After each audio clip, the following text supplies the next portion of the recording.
Hello दोस्तों, कैसे हो आप लोग। जिस वीडियो का आपका इंतज़ार था वो वीडियो आपके सामने आ चुकी है। एसएसजेई मेंस 2020 का जो पेपर था इलेक्ट्रिकल ब्रांच वालों का, वो आज मैं पूरा एनालिसिस करूँगा। क्या क्वेश्चंस आए थे, किस तरह की लेंथी पेपर था या इजी पेपर था, न्यूमेरिकल्स कितने थे, थ्योरेटिकल क्वेश्चंस कितने थे, वो सभी इस वीडियो में डिस्कस किया जाएगा। तो पहले इस वीडियो को लाइक कीजिए, शेयर कीजिए, ताकि सारे स्टूडेंट्स इससे कनेक्ट हो सकें और आपस में अपना फीडबैक दे सकें कि कितने क्वेश्चंस मैंने अटैम्प्ट किए वगैरह वगैरह। तो जल्द से जल्दी एक बार इस वीडियो को शेयर कर दीजिए, लाइक कर दीजिए। और ये इस वीडियो की, इस चैनल की पहली वीडियो है, तो मुझे मोटिवेट कीजिए ताकि मैं इस तरह की और भी वीडियोस बना सकूं।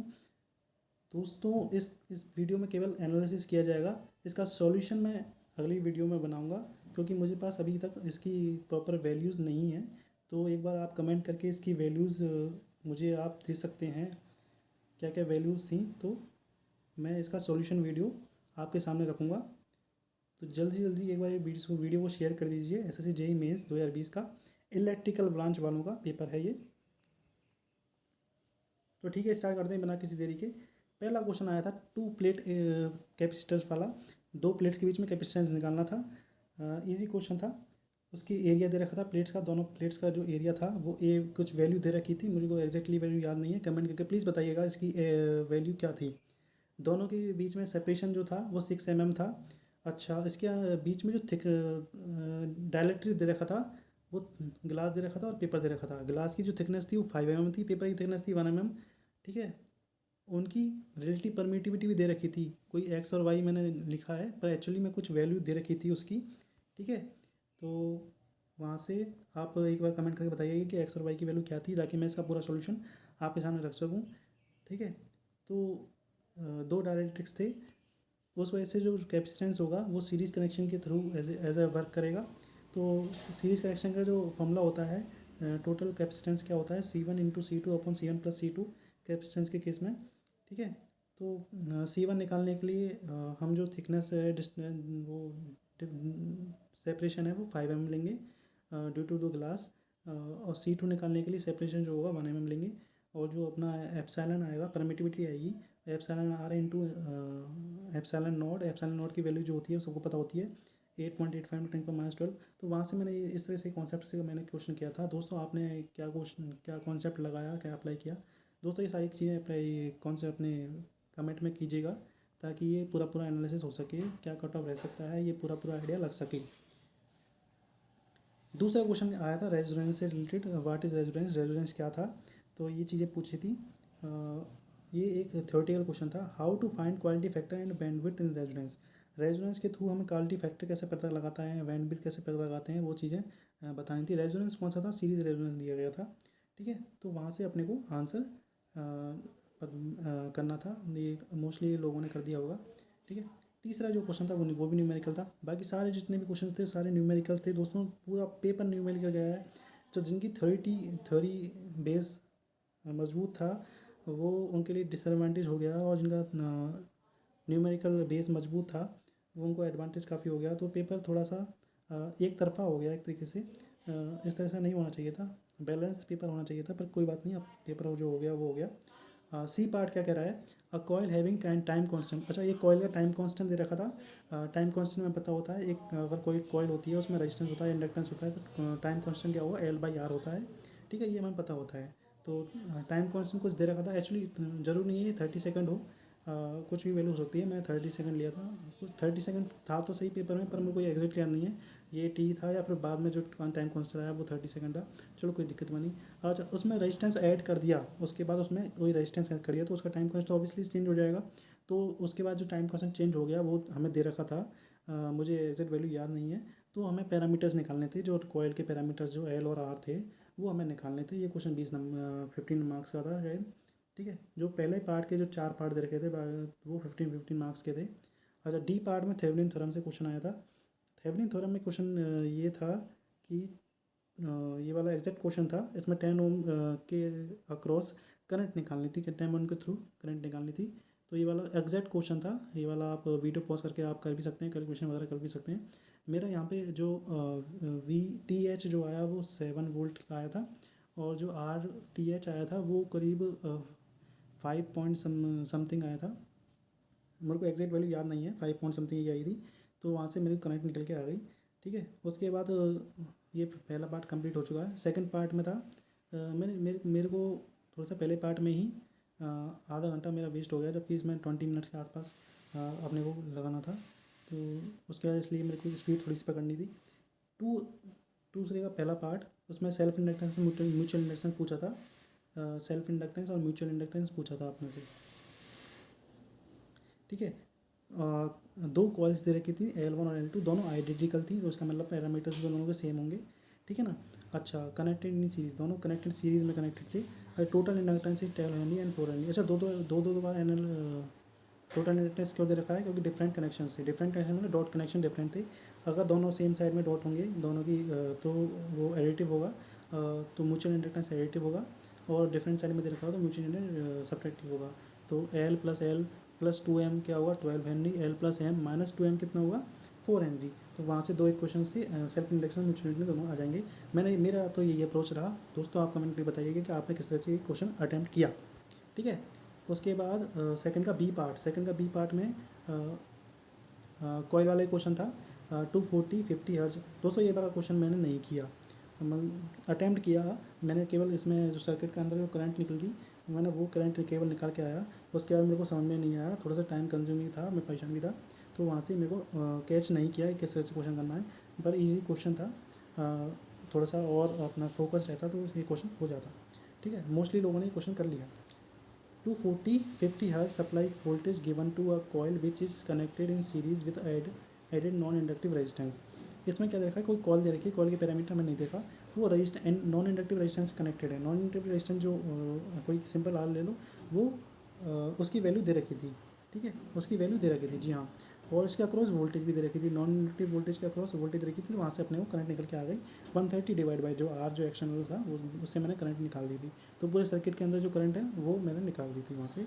अच्छा, वोल्टेज अगर तो कॉइल भी पता है हमें को, वोल्टेज अगर तो कॉइल है 180 वोल्ट। तो वहाँ से अपना जेड भी मैंने निकाल के आया था। वहाँ से जो कॉइल का जो जेड होता है 180 डिवाइड बाई जो आई था, जो वैल्यू अपनी निकल के आई, वहाँ से अपने को जेड निकल के आ गया। ठीक है, मैं केवल सर इतना ही कर पाया। उसके बाद सेल्फ इंडक्टेंस पूछा था, रेजिस्टेंस पूछा था और पावर फैक्टर पूछा था, और एक और चीज़ पूछी थी मुझे याद नहीं है।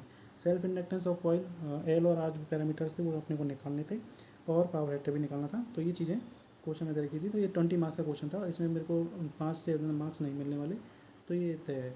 ठीक है, सी पार्ट जो है ट्रांसफार्मर का क्वेश्चन था। दोस्तों हो सकता है कि जो सी पार्ट ट्रांसफार्मर का ना हो, मगर इस तरह का क्वेश्चन आया था तो सिक्वेंस चेंज हो सकता है और वैल्यूज़ भी चेंज हो सकती हैं।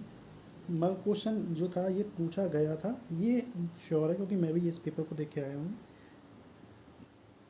ट्रांसफार्मर इसकी रेटिंग दे रखी है, वोल्टेज रेटिंग, उसके बाद लोड इम्पेडेंस दे रखा था। ठीक है, पावर डिलीवर टू लोड क्या होगा? I² इंटू आर होगा। ठीक है, उसके बाद फिर मैंने आई निकाला, I secondary side current, secondary side current कैसे निकालेंगे? Secondary side voltage divide by जो इसका इम्पीडेंस होगा, वहाँ से निकल जाएगा 600 डिवाइड बाई 5, तो वहाँ से करंट निकल के आई। उसके बाद I² इंटू आर इंटू 4 किया, तो मेरा 480 के आसपास जो आंसर आया, 480 के आसपास आंसर आया।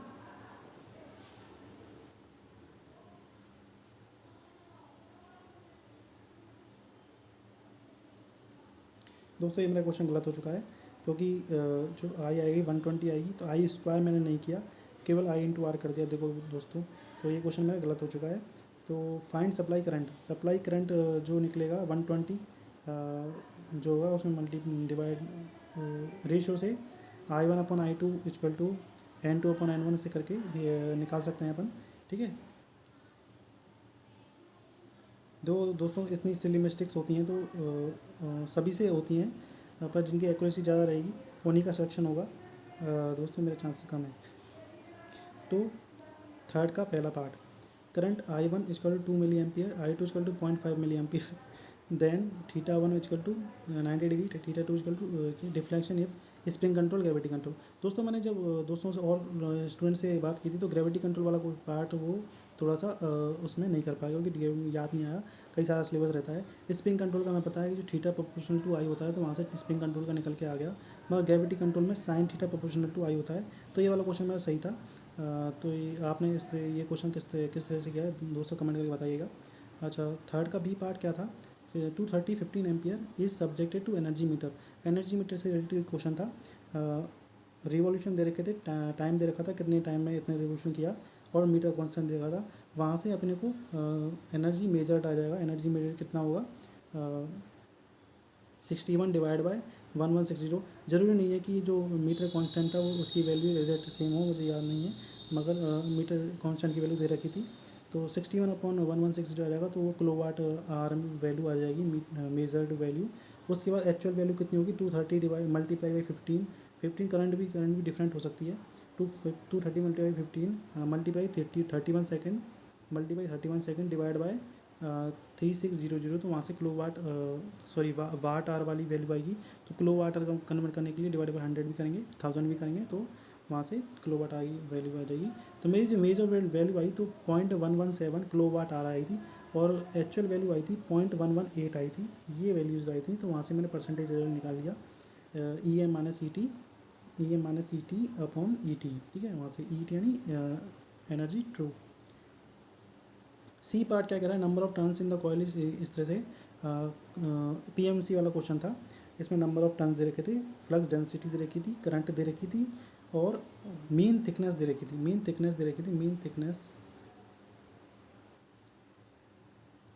Mean thickness of the coil में जो भी वायर थी उसकी दे रखी थी। हमें टॉर्क डेवलप निकालना था। टॉर्क डेवलप क्या होता है, पीएमसी इंस्ट्रूमेंट में सबको पता होता है, BINA बीना होता है, ठीक है। यहाँ पे एन की वैल्यू नंबर ऑफ टर्न्स दे रखी थी, फ्लक्स डेंसिटी दे रखी थी, बी की वैल्यू, आई करंट की वैल्यू दे रखी थी, और ए हमें निकालना था। ए मैंने जो निकाला वो थिकनेस के थ्रू निकाला, π/4 d स्क्वायर करके। थिकनेस को मैंने डायमीटर जिम कर लिया, तो वहाँ से मेरे को एरिया निकल के आया। तो वहाँ से फिर मैंने टॉर्क डेवलप निकाल लिया। दोस्तों आपने इस क्वेश्चन को कैसे किया प्लीज़ कमेंट में बताइएगा। फोर्थ का A part, DC shunt motor at no load takes 5 ampere from 230 volt supply if armature resistance and field resistance are 0.02 and 230 ohm respectively. Find speed if motor takes 30 ampere at load given no load speed is 1000 rpm। अच्छा, DC shunt motor में जो load current होती है, no load current होती है, वो है 5 ampere और 230 वोल्ट दे रखा है। अच्छा, फील्ड रेजिस्टेंस दे रखा है 230 ओम। शंट मोटर है तो इसकी फील्ड करंट निकल के आ जाएगी 230 डिवाइड 230 1 एम्पियर निकल के आ जाएगी। तो मैंने इस तरह से वो दोस्तों क्वेश्चन किया था 5 - 1 एम्पियर, तो आर्मेचर जो करंट हो गई वो 4 एम्पियर हो गई। वहाँ से मेरा बैक EMF निकल के आ गया 230 - I × RA, तो बैक EMF 1 EB1 निकल के आया। EB2 कब निकल के आएगा, एट लोड पे जो हमारी जो लोड करंट आर्मेचर करंट होगी वो कितनी होगी 29, क्योंकि 30 - 1 29 हो जाएगी। वहाँ से अपने को EB2 निकल के आ जाएगा। हमारे को रेशन पता है E प्रोपोर्शनल टू स्पीड, तो EB1 upon EB2 equal to N1 upon N2। दोस्तों आपने इस क्वेश्चन को किस तरह से किया प्लीज़ कमेंट में बताइएगा। मेरी आंसर जो आया 900 समथिंग कुछ आया था, तो आपका क्या आंसर आया प्लीज़ कमेंट में बताइएगा। बी पार्ट क्या है, डीसी जनरेटर का क्वेश्चन था। उसमें सिंपल क्वेश्चन था, स्पीड निकालनी थी। फॉर्मूला कौन सा यूज़ करना था, EG equal to 5Z N/60 है। तो 5Z N/60, वहाँ से जो N होता है वो निकालना था हमने। वो कब, दो केस दे रखे थे, अगर जो लैप बाउंड हो और वे बाउंड हो। वे बाउंड में ए की वैल्यू जो पैरेलल होती है वो होता है 2 होता है, और लैप बाउंड के अंदर नंबर ऑफ पोल्स जो होते हैं वो इक्वल होते हैं। तो वहाँ से निकल के आया। सी पार्ट ट्रांसफार्मर से था। सी पार्ट ट्रांसफार्मर के अंदर में पावर फैक्टर वाला जो पोर्शन था वो निकल के आया, माइनस निकल गया। उसका core loss, active component, nitrile component, ये 3 क्वेश्चन में करके आ गया। ये करने के बाद उसका फिर मुझे लगा कि क्वेश्चन सारे हो चुके हैं, इसलिए ये वाला मेरे से लीव हो गया, ठीक है। ट्रांसफार्मर 230, ये इस तरह से वोल्टेज रेटिंग दे रखी थी। नो लोड करंट दे रखी थी। दोस्तों हमें पता है नो लोड करंट क्या होगी, प्राइमरी करंट जो होती है वो नो लोड करंट होती है, ठीक है। और जो लॉसेज दे रखे थे, मतलब अब्जॉर्ब करती है वो कितनी है 187, सप्लाई से कितनी अब्जॉर्ब पावर करती है 187 वाट अब्जॉर्ब करती है। वो जो भी पावर होगी वो लॉसेस में जाएगी। एक तो प्राइमरी रेजिस्टेंस दे रखा था, तो इसका मतलब प्राइमरी कॉपर लॉस में जो होगा उसमें कंट्रीब्यूशन होगा उसका, और जो अपना कोर लॉस होता है उसमें 187 होगा। तो 187 equal to primary copper loss plus core losses, ठीक है। तो सेकेंडरी वाइंडिंग में कोई करंट फ्लो नहीं हो रही, तो वहाँ पे भी कॉपर लॉसेस सेकेंडरी वाइंडिंग में नहीं होगा। उसके बाद कोर लॉस निकल के आएगा 187 minus primary copper losses. Primary copper losses कितने होंगे 6.5 का होल स्क्वायर मल्टीप्लाई 0.6, तो वहाँ से अपने को प्राइमरी कॉपर लॉस निकल के आ जाएंगे, वो माइनस कर देंगे 187 में से, तो कोर लॉस अपने को निकल के आ जाएगा। उसका एक्टिव कंपोनेंट करंट और मेटाइल कंपोनेंट ये दोस्तों काफ़ी लेंथी क्वेश्चन है, इसको आपको प्लीज़ कमेंट करके बताइएगा आपने क्वेश्चन कैसे किया। मैंने इसके बाद voltage drop across the primary resistance वो निकाल माइनस कर दिया 230 में से, तो 229 के आसपास जो वोल्टेज अक्रॉस जो कोर लॉस कंपोनेंट होता है उसके निकल के आ गया। तो वोल्टेज निकल के आ गया, आई नोड हमें पता है, नो लोड करंट हमें पता है। तो टोटल इम्पीडेंस जो होता है जेड की वैल्यू आ गई। तो अपने को जेड की वैल्यू कितनी आई, जो 229 पॉइंट समथिंग आया, उस डिवाइड बाई 6.5 किया, तो वहाँ से अपने को जेड की वैल्यू आ गई। उसके बाद फिर कोर लॉस हमें पता होता है। कोर लॉस क्या होता है, जो आरसी के अक्रॉस जो वोल्टेज होती है और डिवाइड बाय आरसी, वोल्टेज का whole square divide by RC equal to core loss होता है। कोर लॉस हमें पता है, वी सी भी पता है, वोल्टेज अक्रॉस द आरसी हमें पता है। तो वहाँ से अपने को आरसी निकल के आएगा। तो यहाँ से आरसी काफ़ी वैल्यू आई थी, 300 समथिंग की कुछ वैल्यू आई थी। दोस्तों आपकी क्या वैल्यू आई थी वो आप प्लीज़ कमेंट करके बताइएगा। तो मैंने दोस्तों इस तरह से आरसी और जेड आ गया, तो वहाँ से अपने को एक्सएम निकल के आ जाएगा। चूँकि ये पैरेलल कनेक्शन है, तो इसमें formula Y equal to G minus J B L वाला फॉर्मूला लगेगा। तो Y square equal to B G square plus B L का होल स्क्वायर, इस तरह से वाला फॉर्मूला लगेगा। तो वहाँ से अपने को बी एल निकलने के बाद फिर एक्सएम भी वहाँ से निकल के आ जाएगा, और एक्सएम निकलने के बाद दोनों के कंपोनेंट्स के करंट भी निकल के आ जाएंगे। ठीक है, तो इस तरह से मैंने ये थर्ड पार्ट किया, तो इसमें 5 मार्क्स तो मेरे एग्जैक्टली रिड्यूस हो गए। अब फिफ्थ का पहला पार्ट, फिफ्थ में बहुत ही ईजी क्वेश्चन था।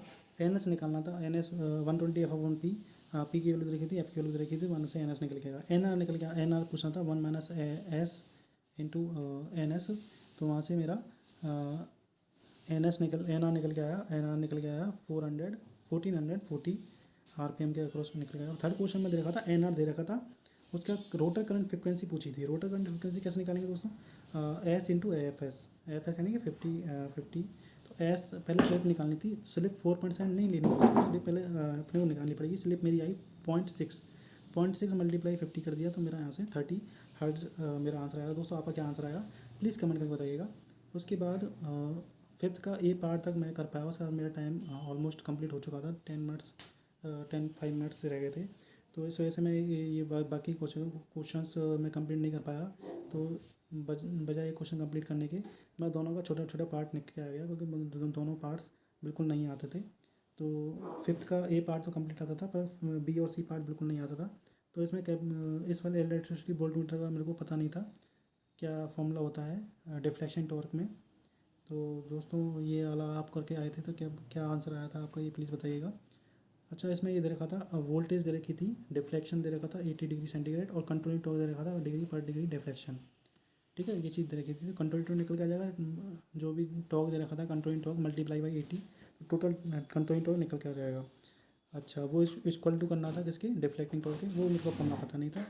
इसमें कुछ कैपेसिटेंस निकालना क्या था, कैपेसिटेंस निकालना था इसके थ्रू, दोनों को बैलेंस करने के थ्रू। तो ये बी पार्ट था। दोस्तों सी पार्ट में कैपेसिटेंस स्टार्ट इंडक्शन मोटर से सिंगल फेज मोटर है, उससे रिलेटेड एक क्वेश्चन आया था। उसमें ऑक्सिलरी वाइंडिंग और मेन वाइंडिंग के पैरामीटर्स दे रखे थे। ऑक्सिलरी वाइंडिंग के पैरामीटर्स R1 और L1, मेन वाइंडिंग के पैरामीटर्स R2 L2 जो भी रखे थे। हमें स्टार्टिंग कैपेसिटेंस निकालना था, ताकि जो टॉर्क डेवलप हो वो स्टार्टिंग टॉर्क जो डेवलप हो वो मैक्सिमम हो। तो इसमें मैं केवल कॉन्सेप्ट निकल के आ पाया। इसका डायग्राम बनाया मोटर और R1 L1 R2 L2 show करके सर्किट डायग्राम बना दिया। उसके बाद कॉन्सेप्ट निकलेगा। कॉन्सेप्ट में ये रहेगा कि जो स्टार्टिंग टॉर्क जो होगा वो कब मैक्सिमम प्रोड्यूस होगा, जब दोनों के बीच में फेज डिफरेंस होगा, दोनों जो करंट प्रोड्यूस हो रही है वो 90 डिग्री हो। दोस्तों आपने ये क्वेश्चन किस तरह से किया प्लीज़ कमेंट कीजिएगा, सब्सक्राइब कीजिएगा, और इसके जो भी वैल्यूज़ जो मुझको नहीं पता है वो लिखिए, ताकि मैं इसको सॉल्यूशन को पूरा कवर कर सकूँ। Thank you.